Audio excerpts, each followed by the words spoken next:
right. Well, hello, everybody, and thank you for joining us today.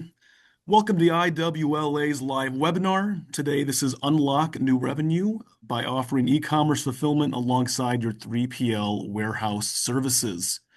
Today, it's my pleasure to introduce our speakers from CartonCloud, Olivia Tranquina, North American Customer Operations Manager, and Javier Hernandez, Implementation Consultant. So going forward now, I will hand over the presentation to Olivia and Javier. Thank you, guys. All right, good afternoon or good morning to everybody. My name is Olivia. Thank you so much, Joe, for the intro.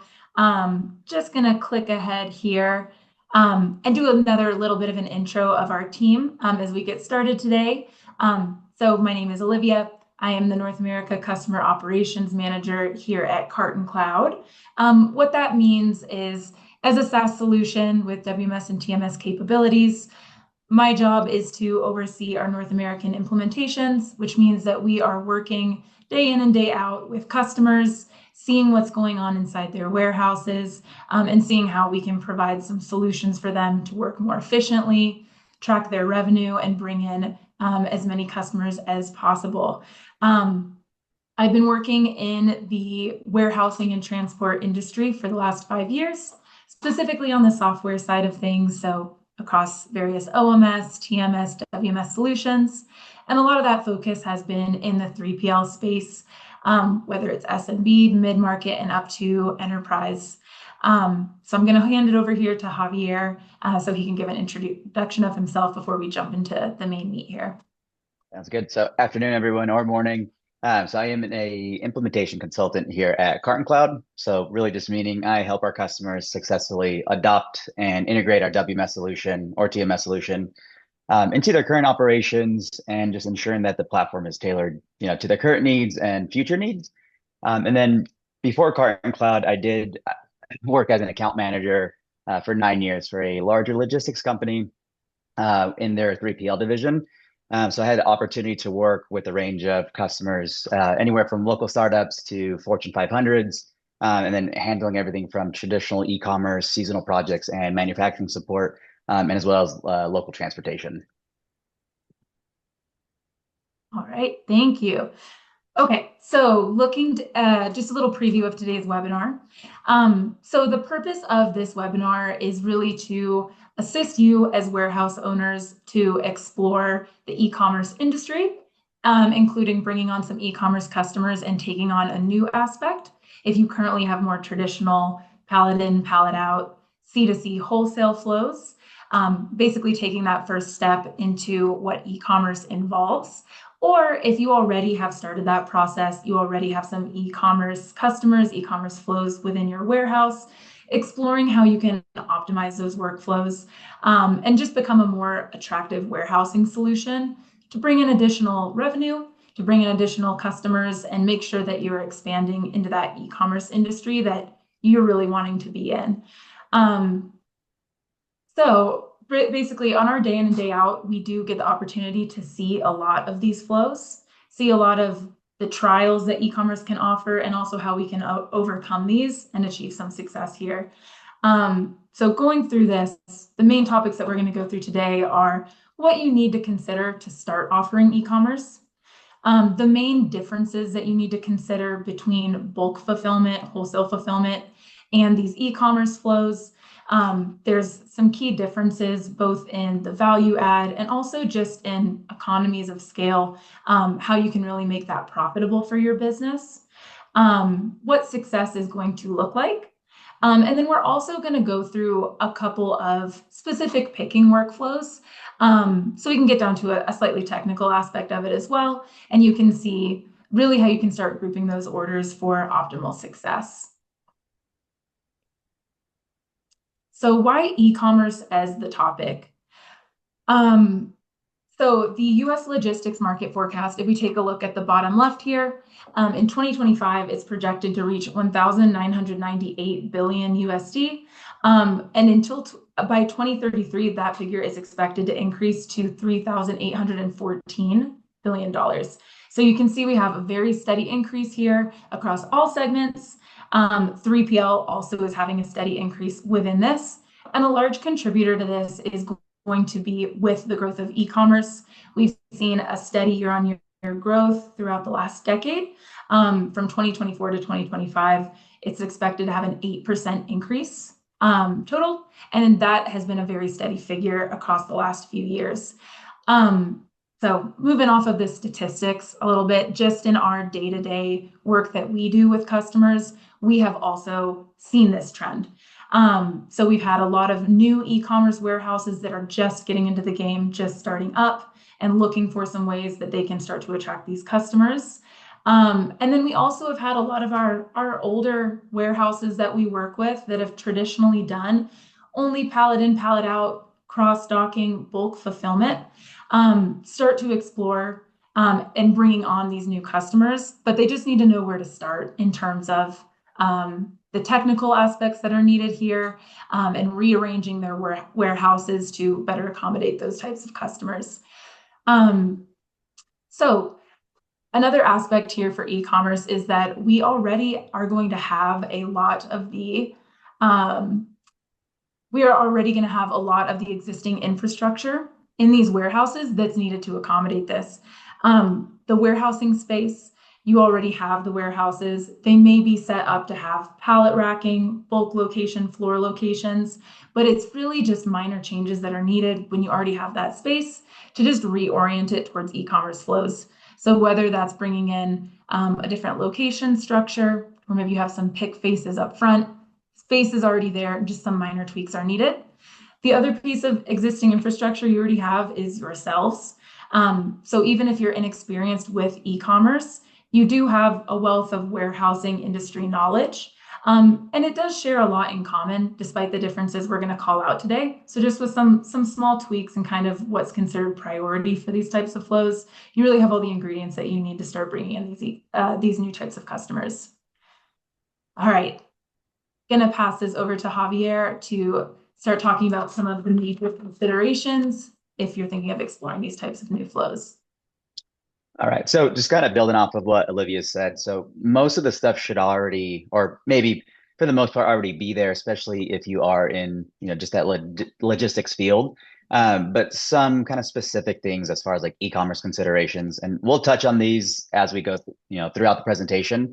But some of the things, especially like order volume, maybe the complexity, and then just like the overall customer expectations. Those are going to be like super important as far as e-commerce as a whole. And really it's the general theme as you look, through these different points is just going to be efficiency in the warehouse processes. And so what that means is the order volumes are going to go up. So you might, instead of doing a truckload, now you're looking at hundreds to thousands. But then also the number of SKUs can also go up quite a bit as well. So a lot of customers might have, hundreds and thousands of SKUs as well. Especially when you get into customers such as like retail, or if it's something along merchandise. But then, the big part is because there's so much volume and there's so much complexity going to it, being to automate everything inside the warehouse and just truly being efficient. So end of the day, if you're kind of looking at e-commerce, you want to be efficient so that you're capturing your revenue efficient. Because at the end of the day, it does come back to, keeping your customers happy, but truly kind of your customer happy. So we kind of always, on the e-commerce side, the customer should really have no idea that the end customer should have no idea that this was fulfilled from someone else. They should just think it's coming from the brand, if it's their own fulfillment hub or something along those lines. So with that, I think the big ones to really consider, just kind of looking at this space here, is going to be the order volume, maybe the order complexity, and then again, just kind of the overall just customer satisfaction and being able to meet your customers' needs. And so bounce to the next slide there, Olivia.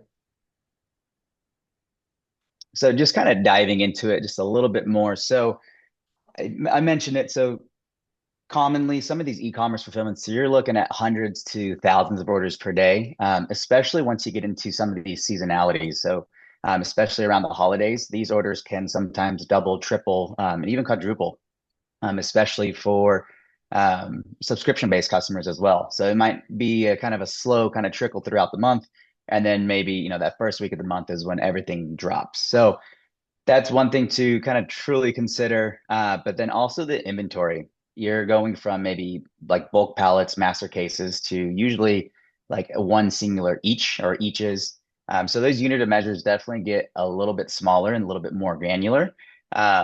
So with that though, the revenue is drawn from the high volume. So where, pallet in, pallet out might be a little bit more per truckload and the margins are a little higher, you're really banking on the higher volume to generate that revenue there.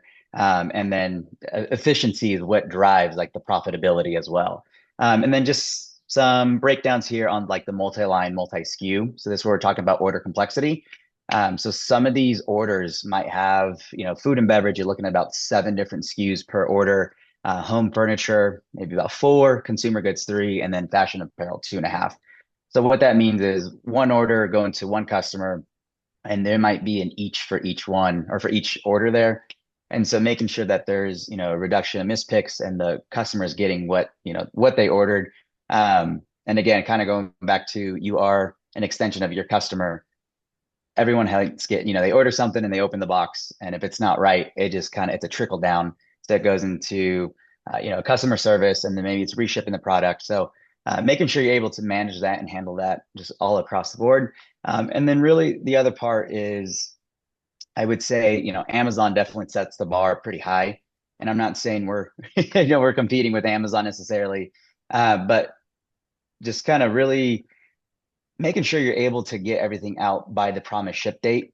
So when a customer goes on, and I'm sure, if you order anything online, if you order it, you see it and it's like, okay, expected in 2 to 5 days. And so as a, e-commerce fulfillment, you want to make sure that you're shipping it when you say you're going to ship it, especially for urgent orders. The 1 and 2 day deliveries are super huge, but also that goes hand in hand with, inventory management as well. So nothing's worse. And I think the little picture on the side really shows it, but inventory management, if you say you have a product and your customer orders it, they expect it to get there.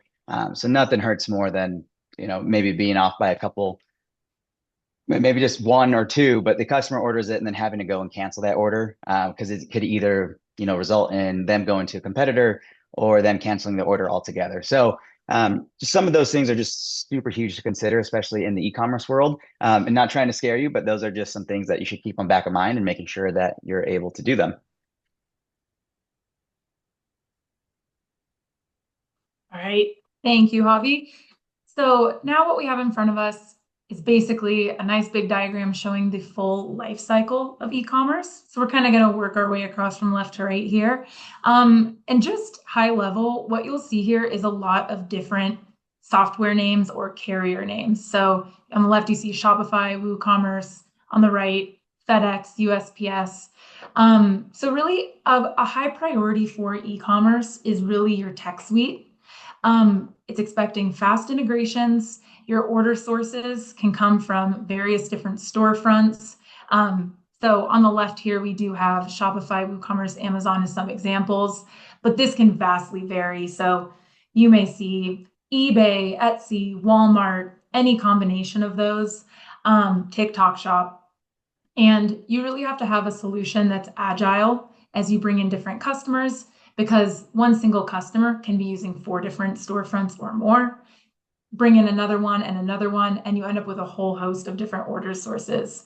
As Javi kind of mentioned on the last slide here, another aspect that's important here is that inventory is staying updated back to those storefronts, so that as your warehouse inventory fluctuates, all those storefronts know the moment you're out of stock of something, it's updated so that you can't potentially have any upset end customers because they're going to know it's out of stock before they even have a chance to order it.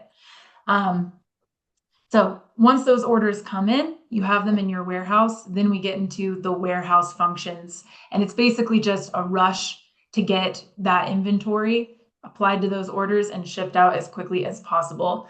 So a major piece here, always, the focus is going to be on your outbound picking operations. Right after this, we're going to get into a couple of different wave groupings, but wave picks, if you don't know, essentially are going to be when we're grouping a lot of these smaller orders.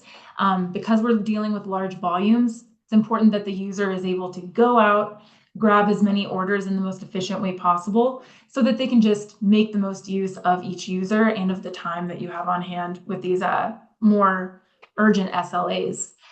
Beyond picking, we also have things that will come into place here with packing, such as cartonization. When we're dealing with orders on this scale, it's really important that you are using packages with the smallest possible dimensions, and that they're being shipped out in a way that makes sense. Otherwise, it's going to cost you money in the long term if you're using box sizes that are too big for orders. Things like that start to really matter when they stack.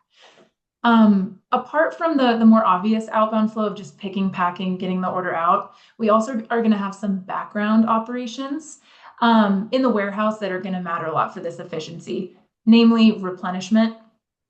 So what we'll often see in e-commerce is versus a normal pallet in, pallet out traditional warehouse, all of the pallet locations are about equivalent. For e-commerce, we'll usually see different zones start to come into play. So like pick faces, certain locations that are up close and easy to access that are designated for the active picks so that you don't have users going out to all corners of the warehouse just to fulfill orders. But with this, you need to make sure that they're constantly being filled up. So you need a good system for when a pick face is starting to run low on inventory, triggering an internal replenishment, making sure that the user can go get that stock out of reserve and backfill, just so the picking process and picking flow is never interrupted and can continue without anybody walking up to a location and finding it empty. So going over to the right, once we have picked and packed, we've done that replenishment to make sure all that stock was where we needed it to be. We get into our shipping and tracking. Here's another place where we see a lot of these brands coming up down below. We can also see some wide variety here in terms of carriers. We have some more that are common, so like UPS, FedEx, DHL, USPS. And then you'll also see some shipping aggregators such as ShipStation, Sendle, StarShipIt that allow you to have access to multiple carriers with one integration. Also within this, we bring in some rate shopping and some different carrier service levels. So a lot of times with e-com, it's not just all standard shipping. Like Javi was mentioning with Amazon, we'll have Amazon Prime types of SLAs, we'll have express level shipping. So we need to make sure that each order is going on that service level that the end customer paid for. That's going to be really important to keep that end user happy, which will in turn keep your customer happy as well. So that is the main order life cycle.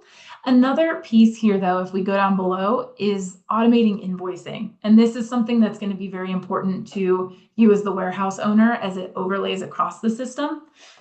When we have this type of rapid inventory movement internally with those replenishments, when we see this large volume of small orders going in and out, the way that we invoice is going to change.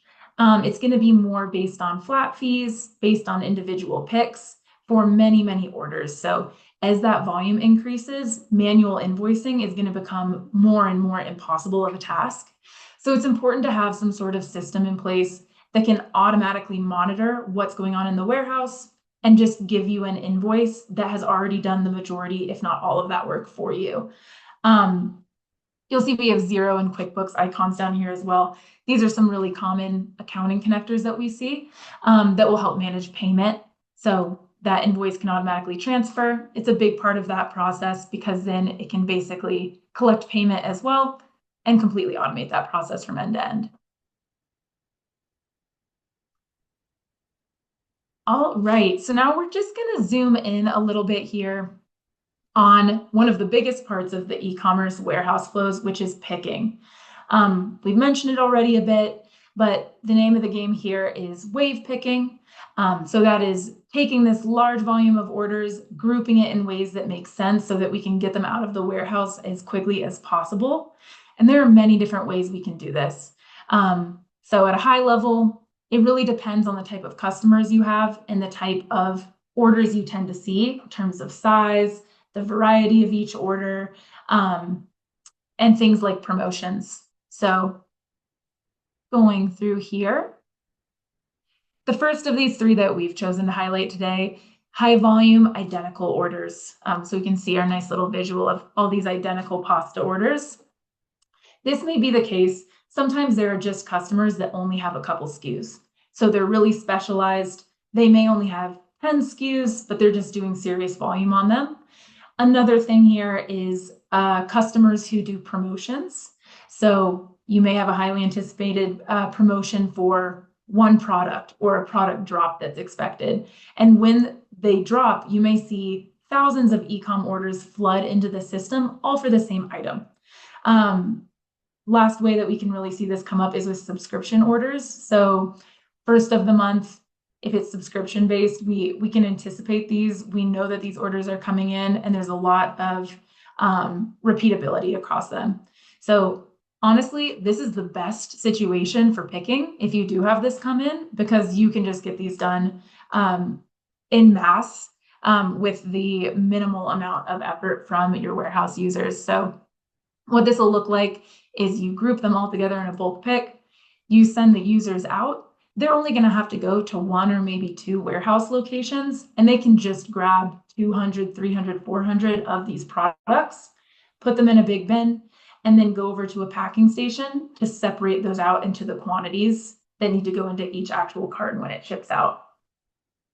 When it happens, that is probably the easiest way to process the most amount of orders. So next here we have multiple single item orders. So this is probably just a common reality for a lot of customers. We'll see this with things like apparel. With apparel, you're going to have a ton of SKU variants just by the nature of it. You can have one t-shirt that comes in 6 different colors and 6 different sizes. So when you scale that, you're dealing with a lot of different SKU variety in your warehouse. Everybody is different sizes, so you're going to be seeing a lot of unique orders coming in. For this, the reality is you're probably going to need to go around the warehouse and make multiple stops to get all of that inventory.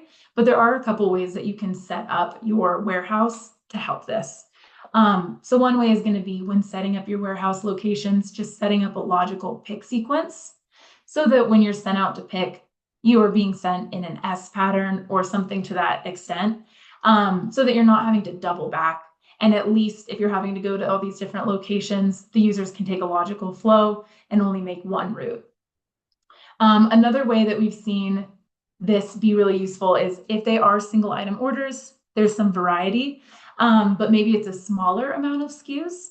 You can really benefit from having those pick faces up front and just having a heavy replenishment flow where you can have 1 or 2 users just quickly grabbing this from those picking bins, and then a team of users doing backfilling for the replenishments to make sure that that stock never runs out.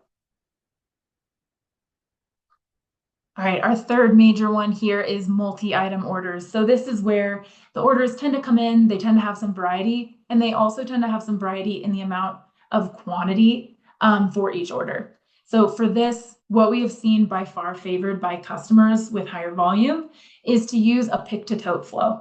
So if you look on the left here, you'll see what the sort of setup that we typically see for these pick-to-tote flows.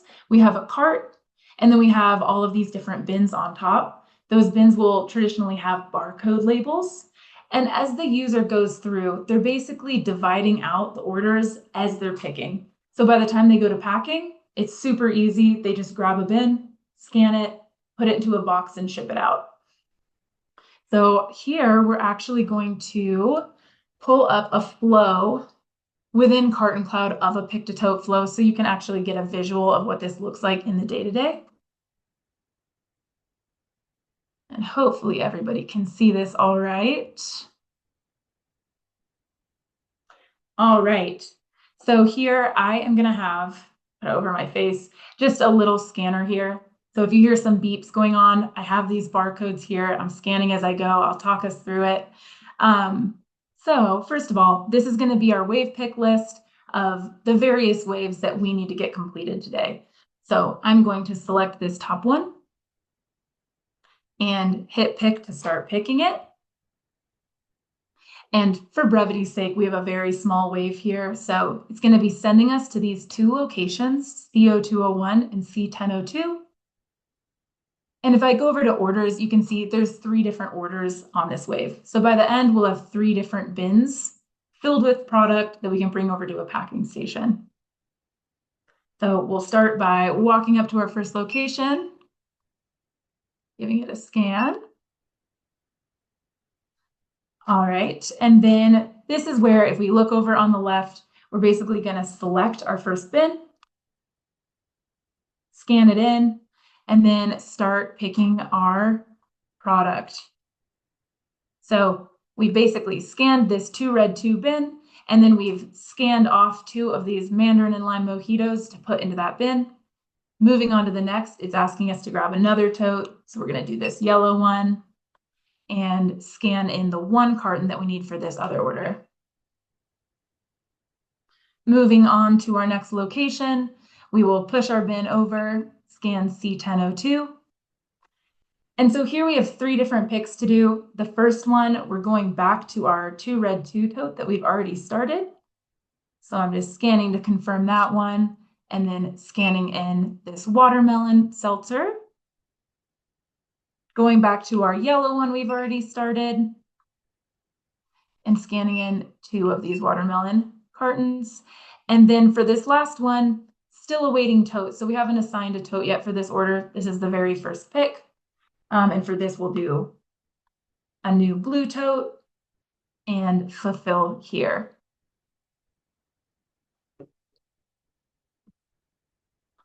So nice and quick here. Don't want to be stuck on this picking for too long. But at this point, we can go ahead and hit complete pick. And in our system, you can continue packing through the app, or you can be finished here, drop it off at a packing station. And basically for packing, that user is just going to scan those totes out, put them into a box, get that label, and ship them out.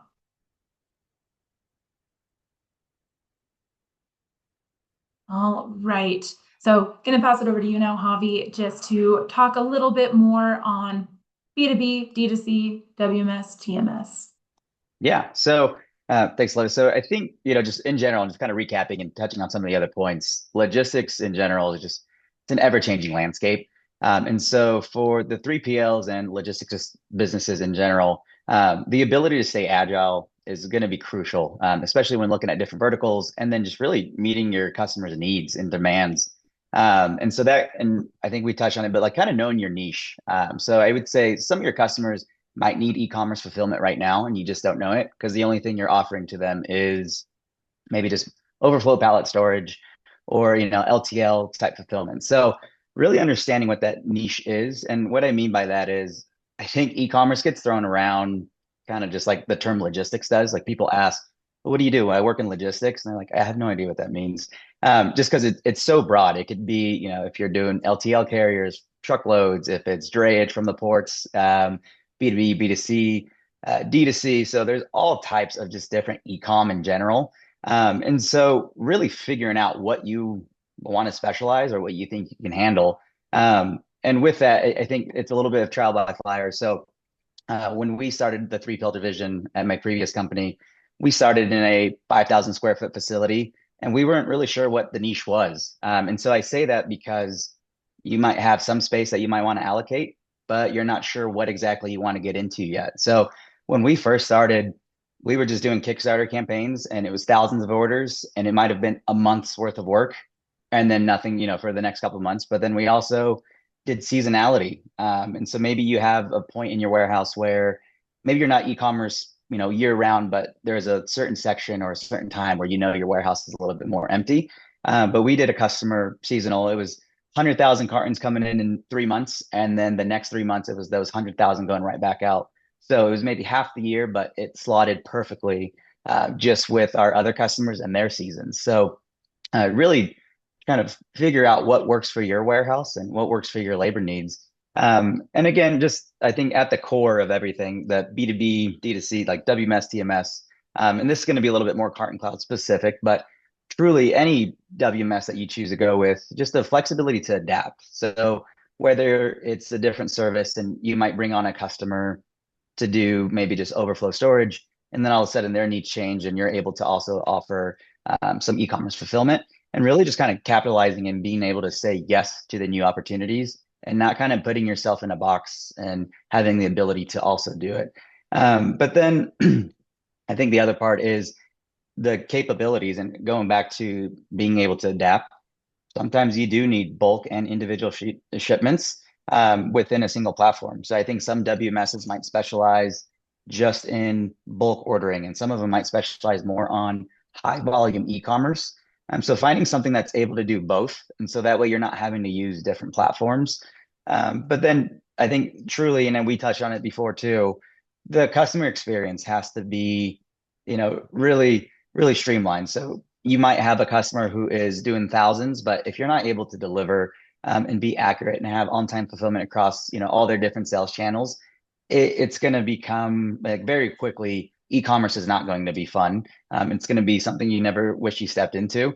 And so the big part there is being able to automate as much as possible. And so really just a system that can do it. And again, it doesn't have to be CartonCloud. There's plenty of others out there, but a system that's able to do it and just really capitalize on these additional revenue streams is going to be key. And really finding your niche and how to kind of zero in on it and what you want to be the expert in.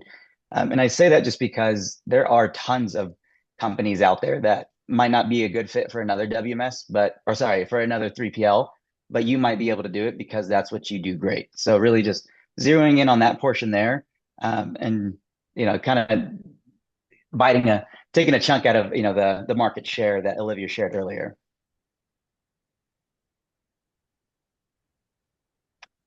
All right, and lastly, I'm sure kind of as we're going through, you probably were thinking of some different customers, or maybe it is e-commerce that you want to do, like start venturing into. And so I think one of the big parts is maybe the fundamentals are there and the bases there, and it's just like, what do we need to change? So with that, this is now a little bit more CartonCloud specific, but we do have tons of material online, whether it's help guides or videos or just kind of idea flows, so you can understand what exactly is it that needs to change. And so if you go to our website, or I think it's on our YouTube as well, you can go through and you can see what is something that I would need for e-commerce, or if I'm doing B2B fulfillment. And so it's going to walk you through, and again, it's going to be very CartonCloud specific, but it should give you a pretty generalized idea of what's needed to be successful in the e-commerce field. And really, I think the other part too is no matter the size, like again, you could be in a 5,000 square foot facility. I think, again, going back to personal experience, we started in a 5,000 square foot facility, which very quickly grew to 185,000 square feet with 2 locations across the country. So it's really just kind of figuring out how much you want to, take on, and just really get efficient. And again, finding your niche to support your operations. And so I think the one piece though that people tend to often overlook is the WMS is essentially the kind of heart and soul of the business. And so the more you can automate and do more with less is going to be huge, especially when it comes to those higher volume orders, because it's all revenue. So you might be able to do thousands of orders, but if you're throwing a bunch of labor at it, it's you're kind of breaking your back, but maybe not as profitable as you'd like. So I think that piece there it's super key. A lot of people just tend to overlook. And personally, a WMS from personal experience that's able to, tailor to what exactly your niche is, and doing more with less it's a huge part. And I think, we'll open up some questions here towards the end as well. And then I think really the other part there at the bottom, you might already be kind of looking at 3PL or starting it. We also do have a marketing guide just to help your 3PL and how to get your name out there. And so with the logistics industry being so big across the country, how do you get that one customer who's going to be your anchor client, or the seasonality? So bunch of useful information just all across the website. And this is all just publicly available if you want to go in, take a look, and really get an idea for what e-commerce is, and if it is something that you want to dive into. Thank you so much, Javier, and thank you to IWLA for having us today. Javier just gave a lot of next steps for you guys, but you can follow us Instagram, YouTube, LinkedIn, any of those places. Feel free to reach out and schedule a demo if you're interested. And if it's not demo specific and we're not able to help you, we're happy to point you in the right direction. One of our various clients If you're looking for a warehouse and you are an e-commerce company, just reach out. We're happy to help however possible. Also, just want to let everybody know before we open questions that a recording is going to be made available after this session in case you do need to review anything in here, want to take another look. And then we will also have that resource basically sent out in the email if you are signed up here. So take a look at that. Let us know if you have any questions. And we're good to open up for questions now. All right. Thank you, Olivia and Javier. Like Olivia just said, we'll open the floor for attendee questions. You guys got that Q&A button to submit your questions. And as they come in, we'll get those answered. All right. We do have a question here. And that is, do you have a specific WMS that you prefer to see in a 3PL? Yeah, great question. I mean, so first of all, we have to say, because we are from CartonCloud, that we love to see CartonCloud as a WMS. But we won't recommend ourselves blindly. It's always a good idea to just reach out for demos. You have a lot of great WMSs. A lot of them are associated with IWLA as well, really just depending on the scale that you're trying to work towards. So on that enterprise level, we'll often see solutions like Manhattan for some of those really longer term projects with a lot of integrations, very complex workflows. And we'll see a lot of other ones down to the mid-market and down to SMB as well. And so reach out to us. We are really happy to, like, if we do not meet your requirements, we're happy to pass you along to a WMS that we've worked with in the past that may better be able to fulfill those needs. Excellent. Thank you, Olivia. Again, like we mentioned, anything after this call, CartonCloud will be more than happy to answer those questions. Also, if you're looking for Olivia or Javier's contact information, you can always reach out to IWLA if you do miss that as well. All right, then. So if no questions, we can go ahead and close. Like I mentioned, if there's questions after we conclude, you can email them to us at education@iwla.com or reach out to CartonCloud directly. If you do reach out to us, we will see that Olivia and Javier do receive them. Again, we want to thank Olivia and Javier from CartonCloud and to everybody attending today. You will receive the link to the recording as well as a copy of the deck and that guide probably early next week at the very latest. And again, thank you very much for joining us and have a great rest of your day.